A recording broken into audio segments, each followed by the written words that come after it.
Hi friends, this is Sunita Jakhar again and आज हम पिछली बार हमने जिस तरीके से बात किया था ना, हम आफताब और श्रद्धा मर्डर केस के बारे में हम बात कर रहे थे उसके बारे में।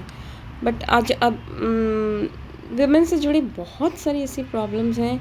ये तो पर्टिकुलर जो है उसमें हिंदू मुस्लिम, जैसा कि हमने पिछली बार भी मैंने कहा कि मेरा ये मानना नहीं है, क्योंकि ये जो माइंडसेट होता है ये क्रिमिनल माइंडसेट या इनको साइकोलॉजिकल प्रॉब्लम्स होती हैं। वो लोग इस तरह की चीज़ें करते हैं जो प्लान्ड वे में होता है। जो अदरवाइज़ नॉर्मल पीपल जो फट फ्रेंड में तो हो जाता है ऐसा कई बारी, जब आप ना चाहते हुए भी कुछ कर बैठते हैं। लेकिन जब आप एक एक चीज़ प्लान करते हैं, एक एक चीज़, तो वो बिल्कुल क्रिमिनल माइंडेड जो होते हैं वो बेसिकली उनको तो वो मानसिक तौर पे बीमार होते हैं। खैर, हम इस बारे में आज बात नहीं करें। और भी बहुत सारी चीज़ें हैं। जैसे अभी मैंने एक और नया जो पालम में एक लड़के ने अपनी माँ, बहन और दादाजी सबको मार डाला। दादी इनफैक्ट, 4 लोगों की हत्या की उन्होंने। उस लड़के ने, वो इतना क्रिमिनल माइंडेड था, अपने ही घर वालों की हत्या, क्योंकि ड्रग्स के लिए पैसा नहीं है। जब ड्रग्स की लत लग जाती है ना, तो फिर जब इंसान के बस कुछ नहीं होता तो चोरी करने लगता है। चोरी भी से भी काम नहीं बनता, मर्डर करने लगता है। तो these are also psychological problem जो मेडिकल बेस तो है ही, उसके साथ साइकोलॉजी जो है वो बहुत वो करती है। एंड आप ये देखिए कि उसके बावजूद उसकी माँ ने पहले ये चीज़ें करा था, बुला लिया। हमारी हिंदुस्तानियों की दिक्कत पता है क्या है, कि हम बेटों का मुंह तो खैर बिल्कुल भी नहीं छोड़ सकते हैं, है ना। बेटा चाहे कुछ भी कर रहा हो, चाहे वो ड्रग ले रहा हो, चाहे वो किसी का मर्डर कर रहा हो, माएँ क्या, हिंदुस्तानी परिवार वो अपने बेटों को कुछ भी हो जाए, वो जेल भी चला गया मर्डर करके, पर वो जो दिल होता है ना माँओं का, वो हिंदुस्तानी माँओं का, वो तो बिल्कुल, मतलब हमें ना ऐसे कूट कूट के दिमाग में भरा गया है। ममता ममता ममता, अटैचमेंट।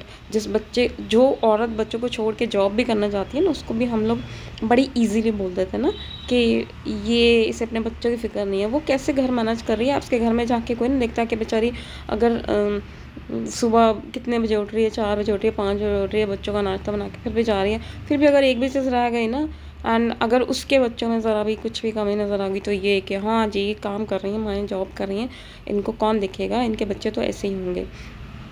लेकिन अब आप ये देखिए कि जो माएँ काम नहीं करती उनके बच्चे भी ऐसे ही बिगड़ते हैं।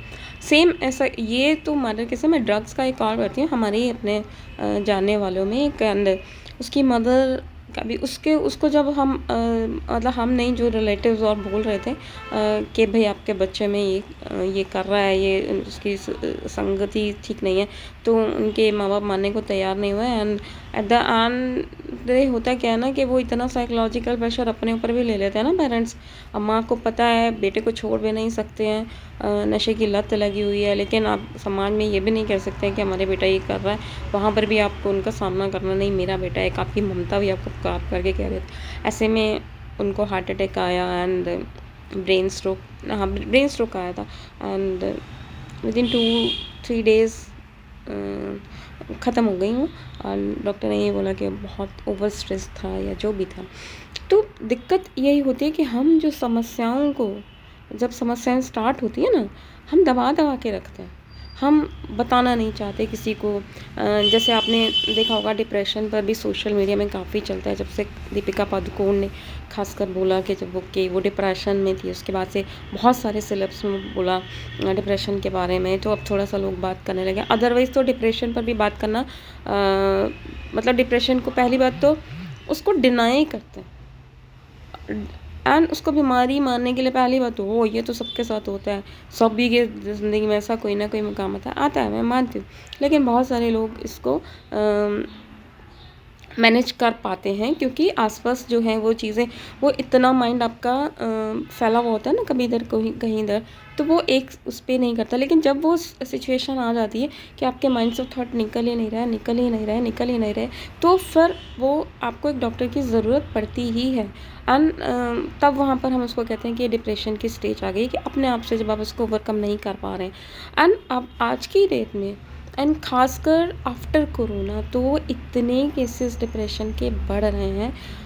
आप अपने ही फ्रेंड सर्कल में, अपने घर में भी देखेंगे, इतने डिप्रेस लोग हैं जिनकी नौकरियां चली गई, जिनके घरों में से लोग चले गए, उनके दिमागी हालत कैसी है। और 2 साल जो कंटिन्यूस एक हम प्रेशर में जी रहे थे कि पता नहीं अब क्या होगा, हम बाहर निकलेंगे तो पता नहीं हम शिकार ना हो जाएं, हमें कोरोना हो गया तो उसका मेंटल प्रेशर मुझे खुद हुआ।